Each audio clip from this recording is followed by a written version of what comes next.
ഞാൻ പറയുന്നത് 17 UDF, 2 LDF, 1 BJP അതിനുള്ള സാധ്യതയാണ് കേരളത്തിലുള്ളത്. തൃശ്ശൂറാണ് BJPക്ക് നല്ല സാധ്യതയുള്ളത്. അതിൻ്റെ കാരണം അവിടെ ത്രികോണ മത്സരം നടക്കുമ്പോൾ അതിലുള്ളതിൽ 3 സ്ഥാനാർത്ഥികളും തുല്യമായി വീതിച്ചു പോകുമ്പോൾ അഡ്വാൻറ്റേജ് ആർക്കാണെന്നുള്ളതാണ്. ആ അഡ്വാൻറ്റേജ് ഇത്തവണത്തെ സാഹചര്യത്തിൽ തീർച്ചയായിട്ടും സുരേഷ് ഗോപിക്കാണെന്നാണ് ഞാൻ കരുതുന്നത്.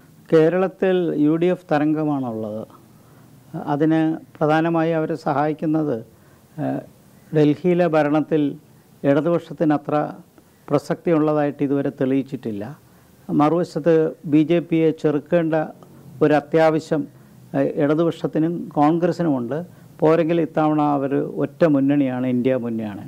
അപ്പോൾ ഇത്തരം സാഹചര്യത്തിൽ ഇടതുപക്ഷ മുന്നണിയേക്കാൾ കൂടുതൽ സീറ്റുകൾ UDFന് ലഭിക്കും.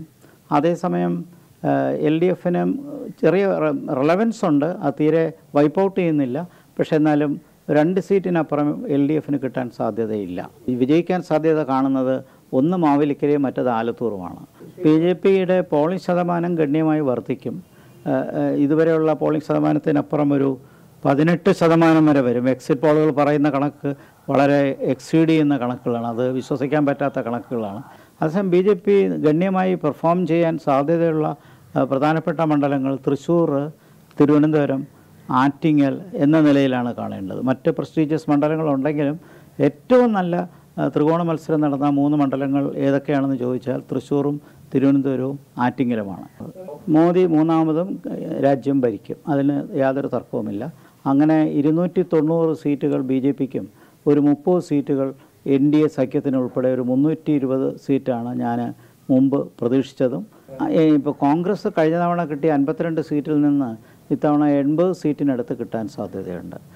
ബാക്കി കക്ഷികളിൽ ദേശീയ കക്ഷികൾ ആരും കോൺഗ്രസിൽ ശക്തിയായിട്ടില്ല എന്നുള്ളതാണ് വസ്തുത.